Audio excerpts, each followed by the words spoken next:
بسم اللہ الرحمن الرحیم۔ درباری ٹی وی پر آپ سب کو خوش آمدید کہتے ہیں۔ میں آج بہت خوش تھا۔ ایک تو میری اچانک شادی ہوئی تھی، اوپر سے میری بیوی نہایت خوبصورت تھی۔ گاؤں کی ہر عورت میری بیوی کو دیکھ کر حیرت سے ساکت ہو گئی تھی۔ تمہاری بیوی تو بالکل حوروں جیسی ہے۔ لوگوں کو حیرت تھی، حیرت تو مجھے بھی تھی۔ کہاں مجھ جیسا کم صورت دیہاتی مرد، اور کہاں وہ شہری حسین لڑکی جس کا حسن حوروں کو مات دیتا ہوا تھا۔ سچ تو یہ تھا کہ وہ میرے پہلو میں بیٹھی تو خود مجھے بھی احساس ہوا تھا کہ میں کسی طرح اس کے قابل نہیں ہوں۔ میں تو ایک عام سا دیہاتی مرد تھا جس کے ساتھ نہ شکل و صورت تھی نہ تعلیم تھی۔ ہم اگر چودھری صاحب کے ساتھ رہ کر پیسہ بہت کما لیا تھا جو میں کسی پر ظاہر نہیں کرتا تھا، مگر نہ جانے کیسے وہ لڑکی مجھ سے شادی کے لیے راضی ہو گئی تھی۔ اس کی سرمئی آنکھوں کی چمک مجھے دیوانہ کر دیتی تھی۔ یہ شادی اچانک ہوئی تھی، میں ابھی تک یقین نہیں کر پا رہا تھا۔ شادی کو دوسرا دن ہو چکا تھا اور میں مسلسل بیوی کی تعریفیں سن رہا تھا۔ میں چودھری صاحب کا بہت خاص بندہ تھا۔ ماں باپ مر چکے تھے، ایک گھر اپنا تھا مگر وہ گھر بھی خالی رہتا تھا۔ میں سارا دن چودھری صاحب کے ڈیرے پر پڑا رہتا۔ شادی کی امید تو میں خود بھی کھو چکا تھا۔ ایک تو میرے پاس وقت نہیں ہوتا تھا، دوسرا مجھے یقین تھا کہ گاؤں کا کوئی بھی گھر مجھے اپنی بیٹی کبھی نہیں دے گا۔ لوگ مجھے چودھری صاحب کا شاطر ہتھیار کہتے تھے۔ میں جوان تھا تو دل میں شادی کا خیال بہت بار آیا۔ گاؤں کی خوبصورت لڑکیوں کو دیکھتا تو جذبات مچل اٹھتے۔ کئی بار سوچا کہ کسی گھرانے میں رشتہ بھیجنے کی جرات کروں، مگر اپنا مذاق بنوانے سے ڈر جاتا تھا۔ علاقے میں میری بڑی دہشت تھی۔ چودھری صاحب کی وجہ سے لوگ مجھ سے بھی کتراتے تھے۔ پھر جوانی گزری تو میرے اندر شادی کی امنگی مر گئی تھی۔ میں نے یہ خواب و خیال دیکھنا چھوڑ دیے۔ کبھی کبھی دل کی خوشی اور وقت گزاری کے لیے ڈیرے پر بیٹھ کر آتی جاتی لڑکیوں کو دیکھتا رہتا تھا، مگر اب گھر بسانے کا بالکل نہیں سوچتا تھا۔ ان حالات میں ایک روز اچانک چودھری صاحب میرے کندھے پر ہاتھ رکھ کر بولے، کیا کہتے ہو نذیر بخش، تیری شادی نہ کر دی جائے؟ میں تو حیرت زدہ رہ گیا تھا۔ پھر مجھے لگا چودھری صاحب مذاق کر رہے ہوں گے۔ میں نے ہنستے ہوئے کہا، چودھری صاحب مجھے کون بھلا اپنی بیٹی دے گا؟ مجھے دیکھ کر تو گاؤں کی بوڑھی عورتیں بھی راستہ بدل لیتی ہیں۔ میں ہنس رہا تھا۔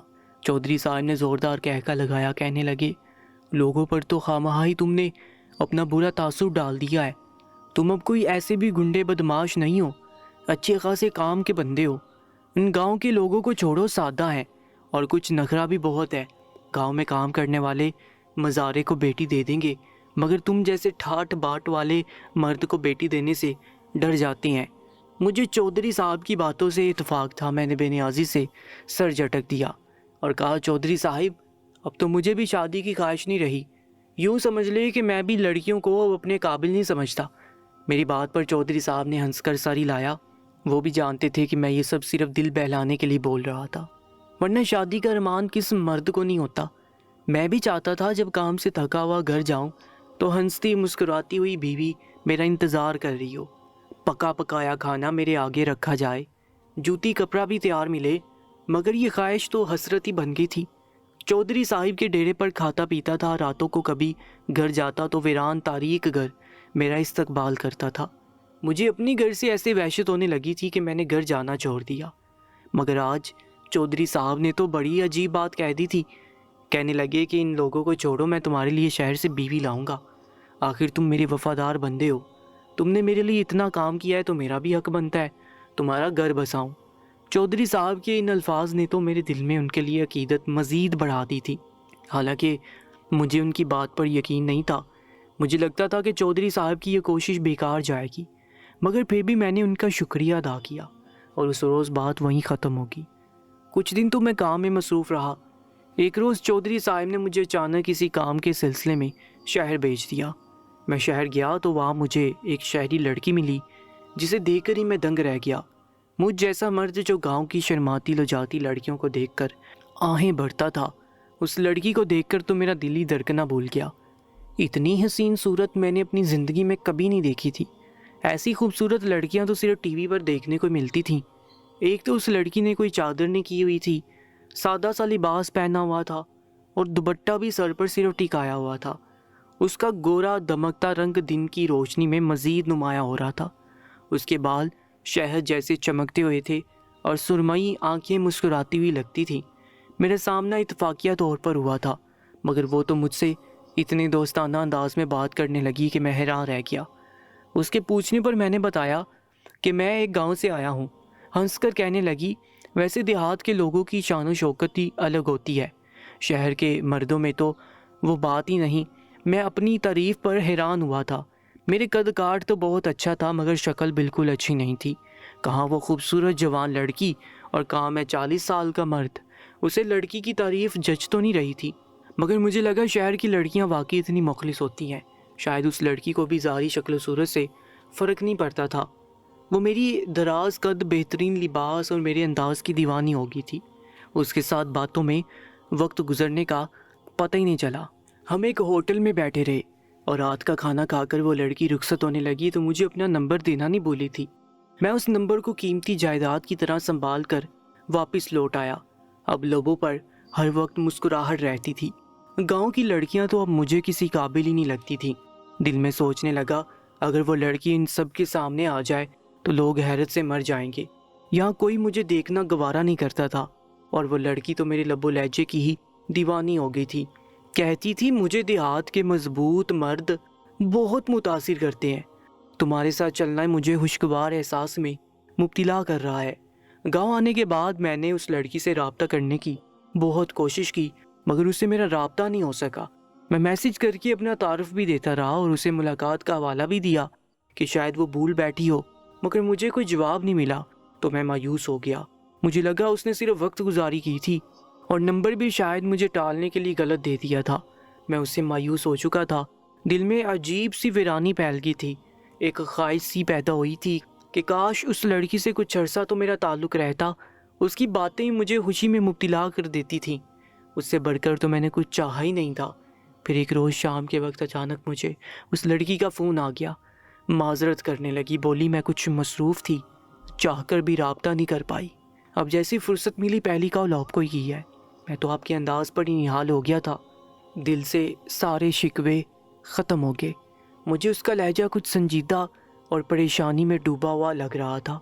میں نے کہا، کوئی بات نہیں، کوئی مسئلہ یا پریشانی ہے تو مجھے بتاؤ۔ میرے پوچھنے پر کہنے لگی، گھر والے میری شادی کرنا چاہتے ہیں مگر میرا دل نہیں مانتا۔ لڑکا آوارہ سا ہے، بس تعلیم اچھی ہے، میرے گھر والے میری سننے کو تیار ہی نہیں۔ اس لڑکی کی بات سن کر میں بھڑک اٹھا تھا۔ ایسے کیسے؟ تمہارے والدین تمہاری زبردستی شادی کر سکتے ہیں؟ تم پڑھی لکھی باشعور لڑکی ہو، تمہاری مرضی بہت اہمیت رکھتی ہے اور وہ آوارہ لڑکا تمہارے قابل بالکل نہیں۔ ایسا بولتے ہوئے میں اپنی حقیقت بھول بیٹھا تھا۔ میں بھی آتی جاتی لڑکیوں کو تارتا رہتا تھا مگر اس وقت اپنا آپ ایک دبنگ مرد لگ رہا تھا۔ غیرت کا مظاہرہ کرتا میں بار بار اس لڑکی سے ایک ہی بات کر رہا تھا کہ اسے کوئی تو چاہنے والا ملنا چاہیے جو اس کے چہرے سے نظریں ہٹانا گناہ سمجھے۔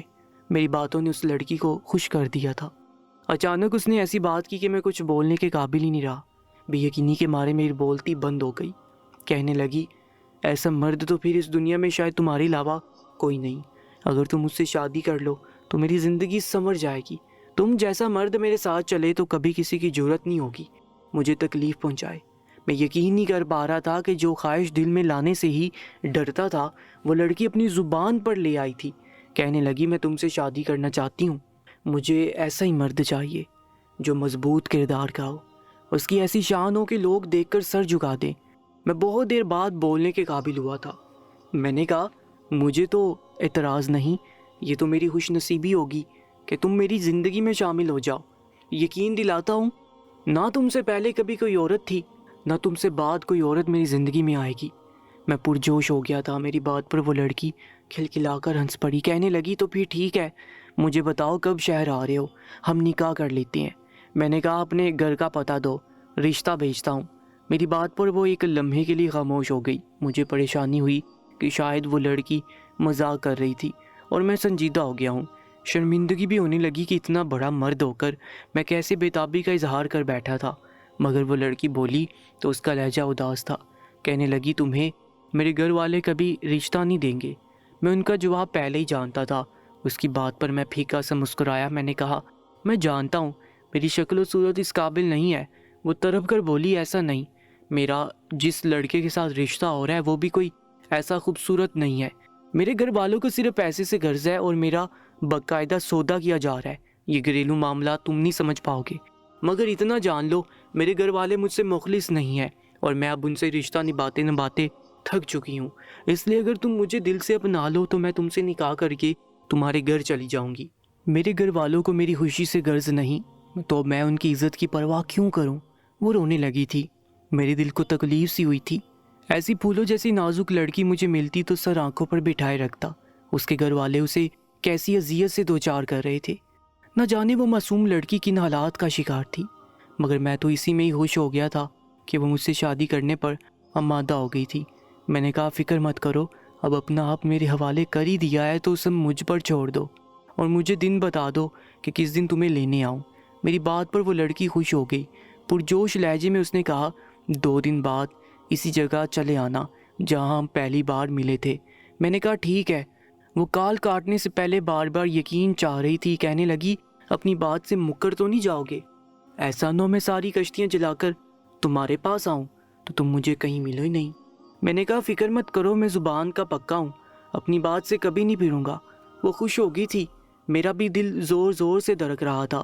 یقین نہیں ہو رہا تھا کہ اس لڑکی سے میری بات طے ہو گئی ہے اور 2 دن بعد وہ میری زندگی میں شامل ہو جائے گی۔ میرا دل بے قرار سا ہو رہا تھا، شدت سے خواہش ہونے لگی ابھی اڑ کر شہر چلا جاؤں اور اس لڑکی کو اپنے پاس لے آؤں، مگر مجھے صبر کرنا پڑا۔ میں چودھری صاحب کے پاس پہنچ گیا۔ چودھری صاحب، آپ نے میری شادی کی بات کی تھی، دوبارہ کوئی ذکر نہیں چھیڑا۔ میری بات پر چودھری صاحب نے چونک کر مجھے دیکھا، پھر کہنے لگے میں اپنی بات پر اب بھی قائم ہوں۔ ایک تو تم نے جواب نہیں دیا تھا، دوسرا میں تمہارے لیے لڑکی تلاش کر رہا ہوں، فکر مت کرو، ایسی لڑکی لاؤں گا کہ گاؤں والے منہ دیکھتے رہ جائیں گے۔ میں نے کہا تو پھر ٹھیک ہے۔ میرا جواب ہاں ہے اور لڑکی تلاش کرنے کی بھی ضرورت نہیں۔ لڑکی تو میں تلاش کر چکا ہوں اور ایسی ہی ہے کہ گاؤں والے دیکھ کر نظر نہیں ہٹا پائیں گے۔ چودھری صاحب تو خوش ہو گئے، کہنے لگے پھر دیر کس بات کی ہے، بتاؤ کس روز جا کر تمہارا رشتہ مانگے۔ میں نے کہا اس کی بھی ضرورت نہیں، اب تو بس نکاح ہوگا۔ میں نے چودھری صاحب کو ساری بات بتا دی۔ وہ سوچ میں گم ہوئے، کہنے لگے ٹھیک ہے، لڑکی کا گھرانہ جیسا بھی ہو، ہم سے ٹکرانے کی جرت کوئی نہیں کر سکتا۔ 2 دن بعد ہم چلیں گے اور تمہارا نکاح کر دیں گے، اس میں تو کوئی بڑی بات ہی نہیں۔ اب سب کچھ طے ہو چکا تھا، بس شادی کرنا باقی تھا۔ میں 1 روز پہلے ہی شہر پہنچ گیا، اس لڑکی کے لیے اعلیٰ سے اعلیٰ خریداری کرنا چاہتا تھا۔ میں نے خوب دل کھول کر پیسہ لگایا اور ایک سے بڑھ کر ایک حسین جوڑا اس لڑکی کے لیے خریدا۔ میں نہیں چاہتا تھا میری دلہن عام سا لباس پہنے۔ دل میں کہیں یہ خیال بھی تھا کہ گاؤں کے لوگ دیکھ کر اس لڑکی کی قسمت پر بھی رشک کریں، مگر گاؤں والوں کو بھی اندازہ ہو کہ میں کوئی اتنا گرا پڑا نہیں تھا، اور پھر ساتھ ہی من چاہا ہو تو اس پر خرچ کرنے کا بھی دل کرتا ہے۔ مجھ جیسا جوڑ جوڑ کر پیسہ بنانے والا مرد بھی دل کھول کر خرچ کر رہا تھا۔ اگلے روز میں وقت سے پہلے اس جگہ پر پہنچ گیا تھا۔ کچھ ہی دیر بعد وہ لڑکی بھی آ گئی۔ وہ بہت پریشان تھی، مجھے دیکھ کر کھل اٹھی، کہنے لگی میں تو ڈری ہوئی تھی کہ کہیں تم اپنی بات سے مکر نہ جاؤ۔ میں اس لڑکی کو ہوٹل میں لے گیا، اسے خریداری دکھائی تو خوشی سے پاگل ہو گئی۔ اسے یقین ہو گیا تھا کہ میں اس کے ساتھ مخلص ہوں۔ اس نے سرخ رنگ کا اور اسی جوڑا پہنا تو میک اپ کیے ہی وہ سجی سنوری دلہنوں سے کہیں بڑھ کر حسین لگ رہی تھی۔ اپنے بیگ سے کچھ سامان نکال کر اس نے ہلکا پھلکا میک اپ بھی کر لیا۔ چودھری صاحب نے شہر پہنچ کر سارے انتظامات مکمل کیے تھے اور یوں وہ لڑکی میرے نام ہو گئی۔ مجھے لگا کہ میرا عمر بھر کا ساتھ ہے۔ میں دل سے اس لڑکی کو اپنی زندگی میں شامل کر چکا تھا۔ دل ہی دل میں خود سے عہد بھی کیا تھا کہ اسے کبھی تکلیف نہیں ہونے دوں گا۔ اس لڑکی نے مجھ جیسے مرد کو قبول کر کے مجھے خرید لیا تھا۔ میں تو اس کی خاطر ہر قسم کے حالات سے گزر جانے کو تیار ہو گیا تھا، مگر آنے والے وقت سے بے خبر تھا۔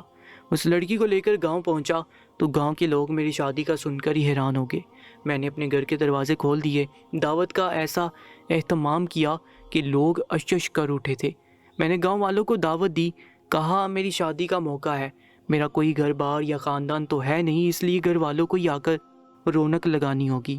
حیرت کی بات تو یہ تھی کہ مجھ سے کترانے والے تمام لوگ میری شادی پر چلے آئے تھے۔ پہلی بار عورتوں نے میرے گھر میں قدم رکھا تھا اور میری بیوی کو دیکھ کر تو سب دنگ رہ گئے تھے۔ ہر ایک کے لبوں پر ایک ہی جملہ تھا، یہ لڑکی حور لگتی ہے۔ اتنا مکمل حسن گاؤں والوں نے بھی پہلی بار دیکھا تھا۔ میں گردن اکڑائے اپنی بیوی کے ساتھ بیٹھا تھا، وہ مسکراتے ہوئے ہر ایک کو دیکھ رہی تھی۔ اس کے انداز میں ایسی معصومیت اور بے ساختگی تھی کہ لوگ اس کے دیوانے ہونے لگے۔ میں بار بار چودھری صاحب کا شکریہ ادا کر رہا تھا کیونکہ مجھے لگتا تھا یہ سب ان کی وجہ سے ممکن ہوا تھا۔ پہلی رات میں بیوی کے قریب ہونے لگا تو وہ بیچارگی سے بولی شہر سے گاؤں آنا اور پھر گھنٹوں بیٹھ کر مہمانوں کو بھگتانا میرے لیے بہت مشکل تھا۔ اب تھکن سے میری بری حالت ہو رہی تھی، میں آرام کرنا چاہتی ہوں، اگر تمہیں برا نہ لگے تو کیا میں سو جاؤں؟ اس نے اس انداز میں مجھ سے سوال کیا کہ میں اپنے سارے ارمان دل میں دبا گیا اور خوشی خوشی اسے سونے کی اجازت دیتی۔ وہ نہایت اطمینان سے میری جگہ پر سو چکی تھی اور میں اسے دیکھتا رہ گیا تھا۔ میرے جذبات مچل رہے تھے، دل بار بار اکسا رہا تھا کہ آگے بڑھ کر اس لڑکی پر اپنا حق جتاؤں۔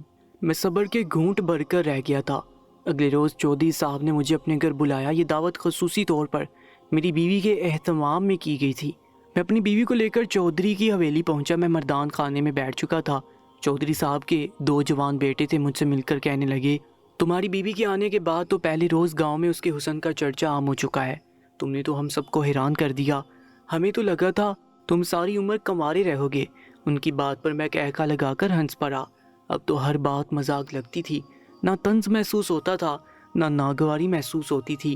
میں نے کہا قسمت کی بات ہے، شاید میں سب کو یہی جھٹکا دینے کے لیے اب تک کنوارا رہا تھا، اور صبر کا پھل تو میٹھا ہی ہوتا ہے۔ چودھری صاحب کا بڑا بیٹا مانی خیزی سے کہنے لگا، تمہارے صبر کا پھل تو ہماری سوچ سے زیادہ میٹھا ہے۔ میں نے اس بات کا کوئی جواب نہیں دیا۔ میں چودھری صاحب کے ساتھ باتیں کرنے لگا۔ چودھری صاحب کے بیٹے اٹھ کر چلے گئے۔ میری بیوی زنان خانے میں موجود تھی اور چودھری صاحب کے بیٹے بھی بار بار بہانے سے اپنے گھر کے اندرونی حصے میں جا رہے تھے۔ میں نے اس بات کو پہلے تو توجہ نہیں دی، مگر چودھری صاحب کسی کام کا بول کر وہاں سے گئے تو باتوں سے فارغ ہو کر میں نے چودھری کے دونوں بیٹوں کا بے چینی سے بار بار زنان خانے میں جانا محسوس کیا تو میں بے چینی سے پہلو بدلنے لگا۔ میں جانتا تھا میری بیوی ایسی خوبصورت تھی کہ اسے دیکھنے کے بعد کوئی بھی مرد اپنے جذبات پر قابو نہیں رکھ پاتا تھا۔ وہ تھی بھی بہت آزاد خیال سی لڑکی۔ گاؤں کی عورتوں کی طرح اسے پردہ کرنا یا بڑی سی چادر میں چھپ کر بیٹھنا نہیں آتا تھا۔ وہ چھوٹا سا دوپٹہ لیے رکھتی تھی۔ شوخ رنگوں کے ماڈرن لباس میں اس کا خوبصورت وجود نمایاں ہوتا تھا۔ اس روز وہ بال کھول کر گئی تھی، اس کی خوبصورتی قیامت خیز لگ رہی تھی۔ پہلے دن اسے چادر اوڑھ کر باہر جانے کو بول کر میں اس کے سامنے تنگ نظر مرد نہیں بننا چاہتا تھا۔ میں جانتا تھا وہ لڑکی شہری ہے، ہمارے دیہات کے ماحول کی اسے عادت نہیں تھی۔ میں اس کی زندگی کو مشکل نہیں بنانا چاہتا تھا، مگر چودھری صاحب کے بیٹوں کی بے چینی دیکھ کر میں پہلو بدلنے لگا۔ میں چاہے جتنا طاقتور یا پیسے والا ہو جاتا، چودھری صاحب کے گھرانے کے آگے تو میں کچھ نہیں تھا۔ میرے دل میں یہ خوف بھی تھا کہ میں کم صورت مرد ہوں۔ وہ جوان خوبصورت لڑکی تھی، کسی جوان خوبصورت مرد کو چن سکتی تھی۔ میں بے قرار سے اٹھ کھڑا ہوا۔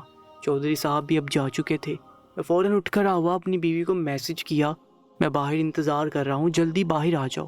میں گھر جانا چاہتا تھا۔ میں باہر نکل کر بھی کچھ دیر کھڑا رہا، میری بیوی باہر نہیں آئی۔ میں پریشان ہونے لگا۔ کچھ دیر بعد وہ باہر آئی تو اس کے ہاتھ اڑے ہوئے تھے، حلیہ الجھا بکھرا سا لگ رہا تھا۔ کہنے لگی، میں نے ابھی میسج دیکھا ہے۔ دراصل چودھری صاحب کی بیوی مجھے اپنے پاس لے کر بیٹھی ہوئی تھی، اس کے ساتھ باتوں میں وقت کا اندازہ ہی نہیں ہوا۔ میں اسے دیکھ کر تو ویسے بھی غصہ بھول جاتا تھا، اس لیے اس کی معذرت قبول کر لی اور اسے گھر لے گیا۔ اس رات بھی میں اس کے قریب ہونے لگا تو وہ تھکن کا بول کر سو گئی۔ میں بے چین تو ہوا، مگر اس کی وجہ قبول کر لی۔ وہ تھی اتنی نازک اندام سی، چودھری صاحب کے گھر بیٹھے رہنے کی وجہ سے یقیناً وہ تھک گئی تھی۔ میرے لیے خود پر قابو پانا بہت مشکل ہو رہا تھا۔ اتنی خوبصورت لڑکی میری بیوی بن چکی تھی اور ابھی تک میں اسے دور دور سے ہی دیکھ سکتا تھا۔ وہ قریب نہیں ہونے دے رہی تھی۔ دل میں وہم سا ہوا تھا کہ شاید وہ شادی کے بعد اب میرے قریب آنے سے کترانے لگی ہے۔ یہ بات مجھے بہت بے چین کرتی تھی۔ 1-2 دن بعد میں پھر سے ڈیرے پر جانے لگا۔ سارا دن میں چودھری صاحب کے ساتھ ہوتا تھا، مگر دماغ گھر میں بیٹھی بیوی پر اٹکا رہتا تھا۔ میری بیوی تیسرے دن ہی بیمار پڑ چکی تھی۔ دیہات کا ماحول اسے راس نہیں آ رہا تھا، بے چین سی پڑی رہتی تھی۔ میری فکر مندی پر شرمندہ ہونے لگی۔ بولی، تم بھی کہو گے کہ ایسی لڑکی کو اپنے گھر لے آیا ہوں، کبھی شدید تھکن ہو جاتی ہے، کبھی بیمار ہو جاتی ہو، مجھے اس ماحول کی عادت ہونے میں بھی وقت لگے گا۔ میں کوئی ایسا شریف یا باظرف مرد نہیں تھا، مگر اپنی بیوی کے معاملے میں کچھ زیادہ ہی نرم پڑنے لگا تھا۔ میں اسے وقت دینے لگا۔ میں جبری رشتہ نہیں بنانا چاہتا تھا، اس لیے اپنی بیوی کی تیمانداری کرنے میں مصروف رہا۔ کام پر آ کر بھی میری توجہ میری بیوی پر ہی رہتی۔ گاؤں والے بھی شادی کے بعد دوبارہ میرے گھر کبھی نہیں آئے تھے۔ شادی پر سب کا محبت بڑا رویہ دیکھ کر تو مجھے لگا تھا کہ میری بیوی کے ساتھ ان سب کو اچھا تعلق بن جائے گا، مگر اب لوگوں نے پھر سے میرے گھر آنا چھوڑ دیا تھا۔ اس کی نسبت چودھری صاحب کے گھر آنے کی دلچسپی میری بیوی کے لیے بڑھتی چلی جا رہی تھی۔ چودھری صاحب کے بیٹے جب بھی مجھ سے ملتے میری بیوی کے بارے میں سوال کرتے۔ شروع میں تو میں جواب دیتا رہا، مگر اب مجھے ناگواری کا احساس ہوتا تھا۔ ڈیرے پر بیٹھ کر اپنی خوبصورت بیوی کی تعریفیں سننا اور مردوں کے درمیان اس کے بارے میں بات کرنا میرے لیے بہت مشکل ثابت ہو رہا تھا۔ میں نے دبے دبے الفاظ میں چودھری صاحب کو یہ بات بتائی تو وہ ٹھٹک گئے۔ ان کا پارا ہائی ہو گیا۔ بیٹوں کو بلا کر میرے سامنے چودھری صاحب نے جھاڑ کر رکھ دیا۔ شادی شدہ دونوں، یہ ہمارے ڈیرے کا بہت اہم فرد ہے۔ اس کی بیوی کی عزت کرنا تم پر بھی فرض ہے۔ آج کے بعد تم دونوں اس کی بیوی کے بارے میں کوئی بات نہیں کرو گے۔ وہ دونوں خاموش ہو گئے۔ اس کے بعد ان دونوں نے مجھ سے میری بیوی کے بارے میں کبھی کوئی بات نہیں کی۔ ویسے بھی وہ شادی شدہ مرد تھے، وہ بھی کوئی ایسی ویسی حرکت کر کے اپنی بیویوں کے ساتھ تعلقات خراب نہیں کرنا چاہ رہے تھے۔ میں بھی مطمئن ہو گیا، اب گھر میں اس کو رکھنے لگا تھا۔ حالانکہ میری شہری بیوی سادہ عورتوں کی طرح کھانا پکانا یا میرا جوتی کپڑا برابر نہیں کر سکتی تھی۔ میں جب گھر جاتا وہ بیزار سی بیٹھی ہوتی، مگر مجھے دیکھ کر اس کا چہرہ کھل اٹھتا تھا۔ وہ میرے ساتھ اچھا وقت گزارتی تھی، مجھے توجہ دینے کی کوشش کرتی تھی، مگر ہمارا تعلق ابھی بات چیت سے آگے نہیں بڑھ سکا تھا۔ میں بااعتماد مرد تھا، مگر نہ جانے کیوں اپنی بیوی کے آگے میں اپنی مردانگی نہیں دکھا پاتا تھا۔ پہلی بار اپنی بیوی کی طرف سے میں تب ٹھٹکا جب ایک روز چودھری صاحب کی بیوی سے کسی کام کے سلسلے میں ملاقات ہوئی۔ وہ مجھ سے کہنے لگی، تمہاری شادی کا سن کر مجھے بہت خوشی ہوئی۔ میں اپنی بیماری کی وجہ سے اپنی ماں کے گھر گئی ہوئی تھی۔ تمہاری بیوی کے بارے میں بہت سنا ہے، کسی روز اسے مجھ سے ملوانے ضرور لانا۔ میں یہ سن کر ٹھٹک گیا۔ میں اپنی بیوی کو لے کر چودھری صاحب کے گھر گیا۔ مجھے لگا میری بیوی چودھری صاحب کی بیوی کے پاس بیٹھی رہی ہے، مگر چودھری صاحب کی بیوی تو کوئی اور ہی بات کر رہی تھی۔ میں الجھ گیا۔ چودھرانی صاحبہ کو تو میں نے اپنی بیوی سے ملوانے کی یقین دہانی کروائی اور گھر چلا آیا، مگر میری الجھن بڑھ گئی تھی۔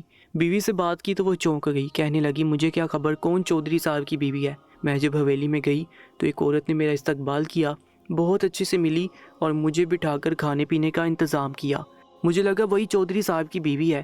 بیوی کی وضاحت پر میں نے سر جھٹک دیا۔ حویلی میں چودھری صاحب کی بہویں اور ایک بیوہ بہن بھی رہتی تھی۔ شاید میری بیوی کا استقبال ان لوگوں نے کیا تھا۔ میں زیادہ سے زیادہ اپنی بیوی کے قریب ہونے لگا۔ میں اسے اپنی عادت ڈالنا چاہتا تھا، اس کے ساتھ اپنا تعلق مضبوط کرنا چاہتا تھا، مگر میرے قریب ہونے پر وہ جھجک کر فوراً دور ہو جاتی۔ کبھی کسی کام کا بہانہ کرتی، کبھی تھکن کا بہانہ کر کے سو جاتی۔ کئی مرتبہ اپنے دل کے ہاتھوں مجبور ہو کر میں نے اس کی نیند کا فائدہ اٹھانے کی کوشش کی تھی، مگر ہر بار وہ جاگ جاتی اور اتنی بری طرح ناراض ہوتی تھی کہ میں شرمندہ ہو جاتا۔ نکاح کرنے کے بعد بھی وہ مجھ سے دور دور بھاگنے لگی تھی۔ اسے میرے ساتھ رہنے پر تو کوئی اعتراض نہیں تھا، مگر وہ مجھے میرے حق سے محروم رکھتی تھی، اور میں اس بات کو اس کی معصوم ادا اور شرمانہ گھبرانا سمجھتا رہا۔ ایک روز کہنے لگی، تمہارا شہر چکر لگے تو مجھے ضرور بتانا، میں نے کچھ ضروری سامان منگوانا ہے۔ میں نے کہا، تم نے کچھ منگوانا ہے تو میں تمہارے لیے خاص طور پر شہر جا سکتا ہوں، بلکہ تم چاہو تو میرے ساتھ چلو۔ میں اپنی بیوی کے ساتھ ایک اچھا وقت گزارنا چاہتا تھا، پرانی یادیں تازہ کرنا چاہتا تھا، مگر اس نے نفی میں ساری لا دیا۔ بولی، اب تو یہاں سے جانے کا دل ہی نہیں کرتا، شہر کی مصنوعی زندگی سے دل اکتا گیا ہے، تم جا کر میرے لیے خریداری کر لانا۔ میں ایک روز شہر جانے کے لیے تیار ہو گیا۔ بیوی کو بتا کر شہر کے لیے نکلا تو راستے میں گاڑی خراب ہو گئی۔ گاڑی ٹھیک کروائی تو شہر جانے کا دل نہیں چاہا۔ میں کسی اور دن جانے کا سوچ کر واپس لوٹ آیا، مگر گھر میں داخل ہوا تو سامنے کا منظر دیکھ کر میری آنکھیں پھٹی کی پھٹی رہ گئی، کیونکہ چودھری صاحب میری بیوی کے ساتھ۔ پارٹ 2 کے لیے ہمارے چینل کو سبسکرائب کر لیجئے گا اور کمنٹ سیکشن میں ہمیں بتائیے گا کہ کل کتنے بجے اس کا پارٹ 2 اپلوڈ کیا جائے۔ اپنا بہت زیادہ خیال رکھا کریں۔ انشاءاللہ ملاقات ہوگی اس کہانی کے پارٹ 2 کے ساتھ، تب تک کے لیے اللہ نے کے بعد۔